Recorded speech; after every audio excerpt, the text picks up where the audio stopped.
Welcome to Designing Healthcare That Cares, the show where we explore how to build healthcare systems where people and performance thrive. I'm your host, Dr. Laura Sutton, a physician, coach, and healthcare leader who believes that human flourishing and organizational excellence go hand in hand. Each week, I talk with leaders, change makers, and innovators about how to shift culture, lead with purpose, and tackle the root causes of burnout. Because when healthcare works for the people in it, everyone wins.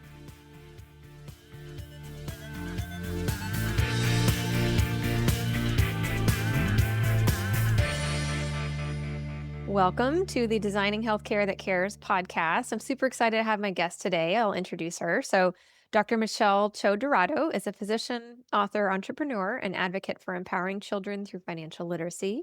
As the founder of Bright Futures EDG, which stands for Empower, Develop, Grow, she started a children's book series introducing core money concepts to kids. She has 3 books published with 2 more to be launched within the next year. It's super awesome. She has hosted the Prosperous Kids Summit the past 2 years, an annual event that brings together experts to help parents raise financially grounded and confident children. She's had numerous publications and speaking engagements.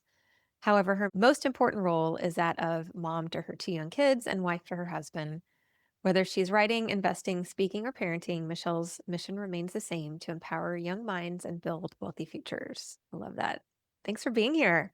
Thank you so much for having me. I'm excited to be here. Yeah, it's good to see you. So we got to know each other, what, like 2 or 3 years ago as part Yeah. of Peter Kim, the master connector, and his masterminds brought us together, and it's just been so cool. I think we were in the mastermind together when your first book published, and have my signed copy of that, which is very cool. My daughter thought that was a really special gift, and then just seeing everything that you've been able to create is incredible. Thank you so much. Yeah, I think we were both kind of getting started, and it's really fun to remember back to when we were just giving each other advice on things, just Yes. launching our businesses and thinking of new ways to do things, and just to see where both of us are now. And congrats to you. I know you have a book as well, and things have really progressed. So it's just exciting. Yeah, thanks. All right. So tell us about you, about Michelle, and how you became a children's book author. Yeah, well, I think most physicians can probably relate to the fact that we go through a lot of school training. And at least for me personally, I was very much a rule follower. I stuck to the path that was laid out for me. And, medicine's a very narrow path. You go through school, and then there's residency training and fellowship, and then you get an attending position. And I just kind of follow that path very directly. It was very linear for the most part. And I got to a point where I was married and had 2 young kids, and I had this realization where I really didn't know much about money. I just financial stuff, how to manage money, about investments, and it just kind of occurred to me. I had gotten involved in some communities, other physician women communities that were talking about finance, and there were just a lot of topics that were discussed that I just knew nothing about. It just really surprised me, not only that I didn't know these things at such an adult age, but that I wasn't the only one in that same boat. There were other physicians who are years out of training and had the same questions that I did. And so it kind of led me down an educational journey for myself, financial educational journey. And actually, it landed me into real estate investing. That's kind of what started it all for me, where I learned about real estate investing. And it's something that at the time seemed very hard and I knew nothing about. But my husband and I, dove into this together. And I think that really changed my mindset in that it allowed me to think bigger. It made me realize I can do things that I thought were really hard, that I thought weren't in my lane, being a physician. And up until that point, my identity was very much just being a doctor. People say just a doctor all the time, but that's really how I felt. I didn't think that I could do anything else because that was what I was supposed to do. And, as I mentioned, I had 2 young kids at the time, and it just made me think that, I don't want my kids to grow up not having any financial education the way I did. I want them to learn these things early. And they were taught, they were 1 and 3 at the time, so they were very young. And there weren't that many resources for them. And it's not like you can just, talk to them and teach them these things. And so that's what led me to writing my first children's book. It was initially a project for my kids because I wanted to teach them and just expose them to these words. And then it just grew into a larger passion after that. I realized that what started out as something for my kids, I realized other kids needed too. that's kind of how I started getting into financial literacy for kids, and things have just grown from there. That is so cool. So, a few things that you said that I really want to dive into that this mindset of just a doctor, and like you said, it's a very narrow path. And really, what I heard was feeling like their options were limited in being a physician. And then in making money, right? We make money in one way as a physician. And I hear Yeah. that a lot. I want to dive into that and then also dive into you said it changed my mindset when you were getting into real estate. So I want to dive into what was your mindset before, and maybe that's part of it is the just a doctor, and then how has that shifted your mindset? So tackle any of that you would like to start with. Yeah, gosh, there's so much to unpack there. So, I guess I'll start with the mindset piece. There's two aspects of it. One is the part about money and doing hard things. And for myself, because I had not received any financial education myself growing up, and not that it was not well intentioned, but my parents, they immigrated here, they worked very hard. And I think they didn't want me to struggle with money. And so they provided, we were like upper middle class family, and they worked so hard. I saw their work ethic, but I think they just shielded us from money conversations because they didn't want us to worry about it. And it wasn't out of like bad intention. I think everything was very well intentioned, but there was very much a focus on getting good grades, getting into a good school. They'll provide for us, so don't worry about it. If I talked about getting a job, it was like, no, no, just focus on school, get good grades, don't worry about it. And again, very well intentioned, but the end result was that I just didn't learn any of this stuff. And so fast forward as an adult, like in training and even as an attending, I mean, I was almost 10 years into attendingship when I had all these realizations.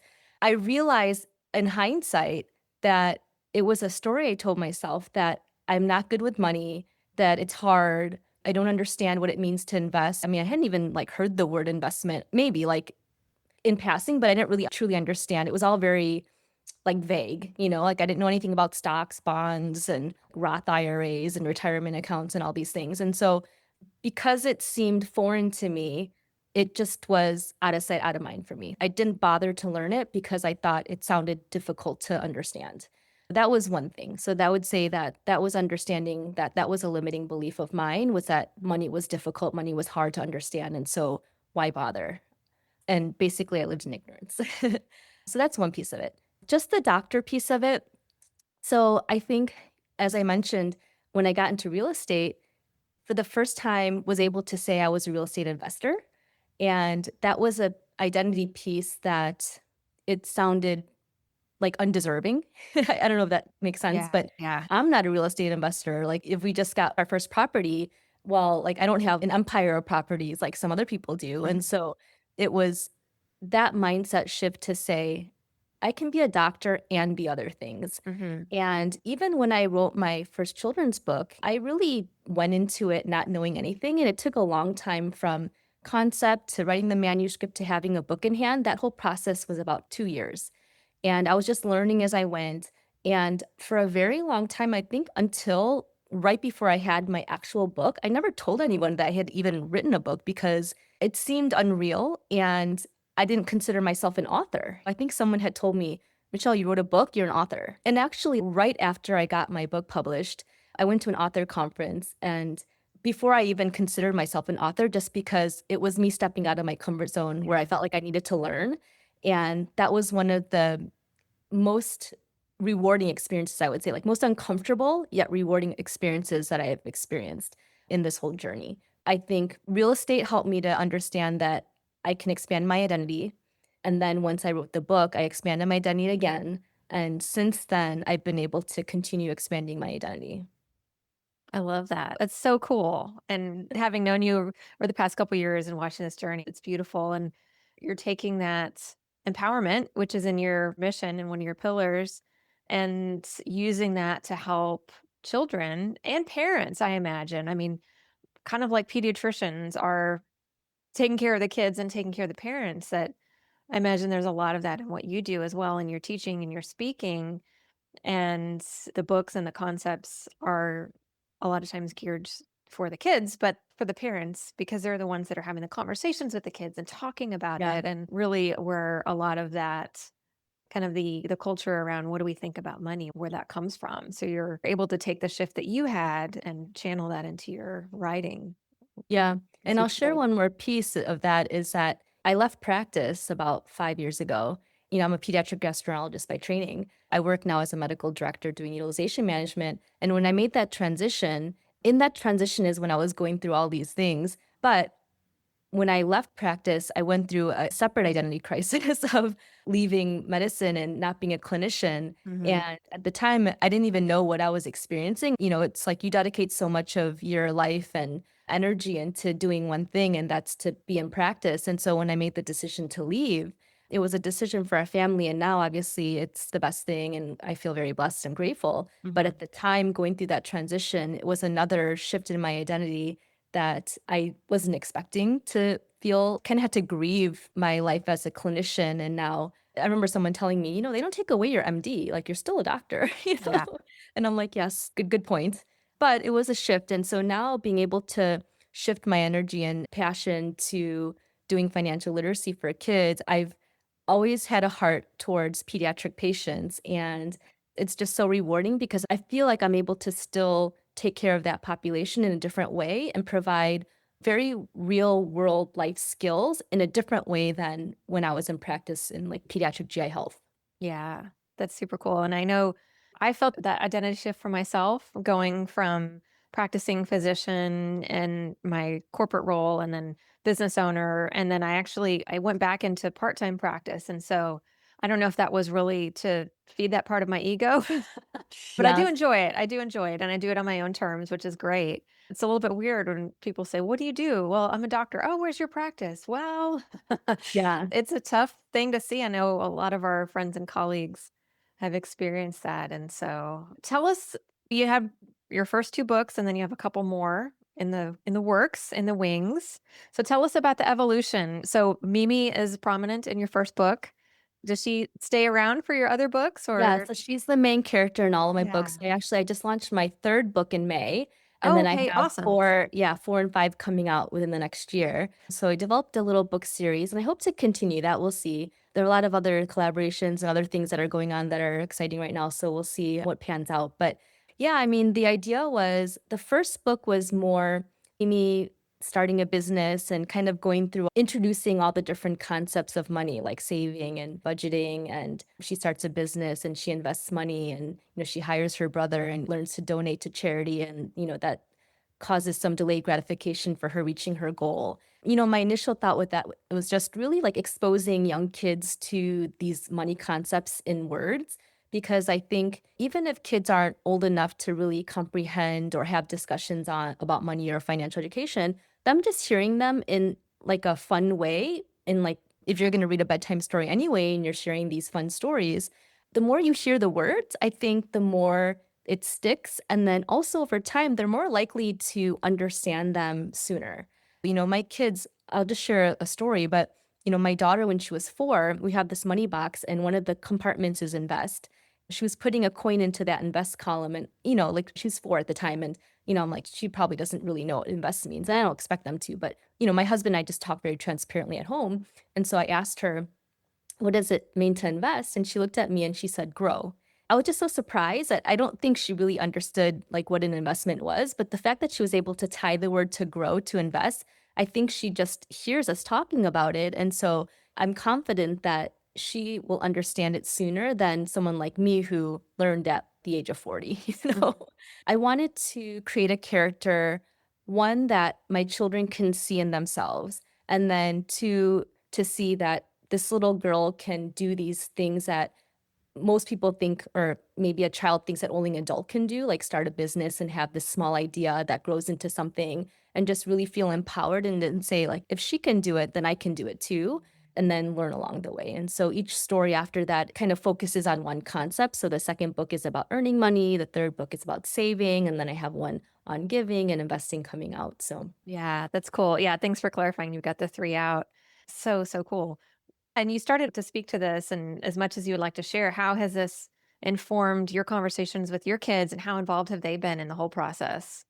yeah, I mean, I mentioned that my husband and I invest in real estate when we first moved to Charlotte. So we're from Chicago, and me transitioning out of practice allowed us to move. And so we moved to Charlotte, North Carolina and started investing here. And so we had, a couple properties that we were rehabbing and we have a couple short-term rentals. And so we would just bring our kids with us when we were taking care of all the things and we would call it our investment home. And so, my son at 5 was calling our home our investment home, and again, whether or not he understands what that meant, that's just what he named it, right? And so I feel like he's using those words. We just want them to see what we're doing and just be a little bit more transparent in the way we talk and the things that we do at home. And actually, when we first moved here, because we didn't really know the area and we were looking to invest and kind of see what areas were developing, we used to on the weekends just hop in the car, get the kids in the car, and we would just drive around and you may have heard that term like driving for dollars, but Hmm. we literally would just drive around to different neighborhoods and see like what's coming up where and kind of get a sense of, like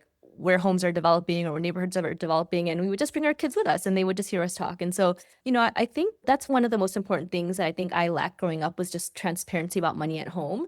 It was not necessarily taboo, it just wasn't really talked about. And so I think that's the one thing that we're very intentional at home about with our kids is just talking aloud, things that maybe we think in our head or the way our thought process on certain things, we just say it out loud so that they hear us, so that they can kind of understand, what we're thinking. Because I think the one thing that I realize is that a lot of people talk about building wealth and passing on a legacy, and especially physicians or high net worth individuals. I see so many friends and people who really work hard for their kids, right? And they want to pass things on to their kids. But the one thing I've realized throughout my journey in all of this is that passing on a legacy isn't just about money and it's not just passing on an inheritance. It's really preparing your kids to be equipped to receive that wealth and then having them understand what to do with it, not just receive it, because Yeah. money is easily squandered. And that's actually a statistic among wealthy families. 90% of wealth is gone by third generation, 70% by the second. And it's because the kids are not equipped to manage what they receive and multiply that. It's more, if you just see it dollars and material money, then, the kids aren't equipped to really be good stewards of that. And so I think that's something that we're just mindful of. Yeah. I love that. It's so important. And I think it seems like something that not a lot of people really think about. Mhm. And just like what you said, I didn't know the statistics. It makes perfect sense that a trust fund recipient, if they haven't been given the tools and they don't know what to do with this Mhm. money, or if they get it at a young age and don't have the maturity in order to Yeah, receive it and manage it, then the likelihood of them squandering it is really, really high. And that's so important. And that's yeah, how that legacy continues, how you really yeah, do build generational wealth so that it yeah, multiplies and doesn't yeah, diminish. Yeah. yeah, for sure. What are some of the common questions or beliefs that you hear about from either parents or kids around money? Some myths maybe that you're trying to dispel. Well, I think among my friends and maybe people in our generation, I feel like a lot of us grew up maybe with less than what our kids have now. There's a lot of discussion, or I'll hear a lot of parents say they don't want to raise entitled kids. It's a balance and it's a struggle for us too because you want to provide for them things that maybe we didn't have when we were younger, but at the same time you don't want them to expect things or feel entitled to things or think that they're going to get things just because like your parents have money, right? Mhm. It's a balance of how to handle that to raise kids that are properly prepped. It kind of overlaps to the discussion that we just had, but just sharing your values with them and how you budget, how you manage money so that they can learn the same. And I think it's important for kids to understand what it means to struggle a bit because if things are just easy for them and they come easy and parents are bailing them out constantly or providing for them and they never have to work for it, then they don't develop that grit. And I think they're more likely to quit at the first sign of failure or mistake because they're not used to handling that. And so that's one of the things that I love when I hear people give advice about it's okay to fail, particularly in medicine, because failure in medicine is a big red no. In the hospital, for example, like quite literally a mistake or a failure could lead to death. And so I think physicians just because of our background, what we've been through, we're not set up to handle failure well. Mhm. And I think when you enter entrepreneurship or business or the real world, that's one thing that I really had to shift in my mindset as well and reframe what failure meant and understanding like failure actually is a good thing. Sometimes the best ideas come from having failed at something else, right? Mhm. I would say that's probably one of the big lessons that I hope to pass on. And it sounds like that's a big shift that you've been able to make as well. And it's so not okay to fail in the medical system. And we have to redefine what that looks like. So I've heard this, well, what if I invest and it's a bad deal? Or what if I'm investing, buying the wrong property? I'm like, well, how do you know it's the wrong property? Let's dive into this. And a lot of fear that will lead to inaction. And then if we're not taking action, then we're not investing, we're not growing, we're not learning. It's such a valuable lesson for kids. That was as I was dropping my daughter off at college within the past few weeks, a lot of the faculty and people that I heard from at her school during the orientation program really cautioned us about letting our kids struggle with things. Don't try to jump in and save them Yeah. from everything. And it's really important that they learn how to figure things out and use their own agency because that's how they learn.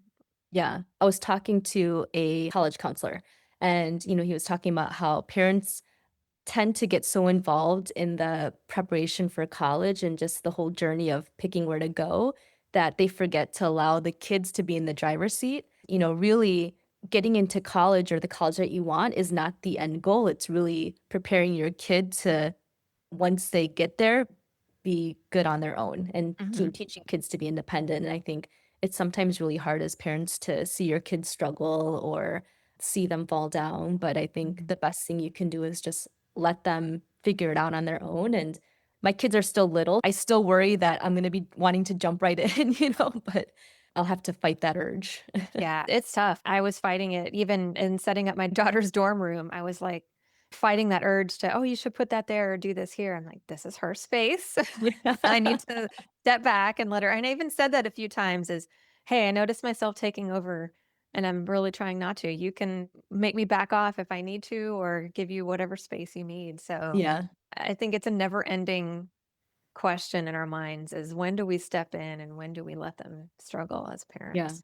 But yeah, I mean, I think it's kind of circling back to the financial stuff, I really feel like when you have a solid foundation in financial education, I think it sets kids up for life skills in areas outside of money. I think that, when you're making good decisions financially, I think it builds confidence, it builds leadership. And these are all things that I think are very real world skills that are not taught in school. That's the one thing that I really want to emphasize when it comes to that. And especially with our kids, and especially this generation of kids, that they're dealing with so much more than what I remember and what we went through growing up, with social media and so much immediate gratification impulses. I think everything's just geared towards getting things right away and all the constant dopamine hits that just we weren't used to growing up. Being able to teach kids these skills on how to think longer term, how to have delayed gratification, how to, build leadership skills and weigh risks and rewards and think critically when you're making decisions. These are all things that just day to day kids are picking up on that you probably don't even realize. And so I think those are the types of things that I really want to emphasize when it comes to teaching kids about financial literacy because it goes way beyond money. Yeah, absolutely agree. Absolutely agree. So true. Thank you so much for being on. It's so Yeah. wonderful to see you. So wonderful to talk to you. Where can our listeners find you? So I'm on social media. I'm on Instagram at Bright Futures EDG and same name on Facebook, Bright Futures EDG. I'm on LinkedIn. You can email me if you want info at brightfuturesedg.com. Website is the same, brightfuturesedg.com. So yeah, any of those places. And we'll put all those links in the show notes. Is there anything else you'd like to share? I don't think so. I think we covered a good deal. I feel really strongly about this topic, and I think that our kids really need good leadership, need confidence building, and I think that will set them up for more success in life. And so that's what I hope. Yeah. And this is really working with you and working with these topics and buying your books is really it's an investment in our kids because when we Mhm. start these conversations when they're young, then they learn these skills from you and from us as parents and it will literally and figuratively pay off in dividends. So Yeah. it's so cool. I love what you're Well, doing. the one last thing I'll say is Yeah. that as parents, I think sometimes we feel like we have to have all the answers and get it right. And, I would say that even sharing your mistakes with your kids and just walking through what you did wrong or what you could be differently or what you're working on, I think kids will learn so much more from that than just thinking that the parents have all the answers. Because just going back to talking about like failure and picking yourself up, if they see that mom doesn't have all the answers, she made a mistake and yet she's still going, I think it helps the child to do the same. Sometimes parents feel like, they don't have it together. So, how can they teach their kids? But I would say you go on the journey with your kids and you show them as you learn too. So, Yeah, that's awesome. Thanks so yeah. much, Michelle. So good to see Yeah. you. So Thanks good to again have for you. having me. Thanks for listening to Designing Healthcare That Cares. If today's conversation gave you a new idea or inspired you to see things differently, share this episode with a colleague and keep the conversation going. You can find more resources and tools and information about me at my website, drlaurasutton.com.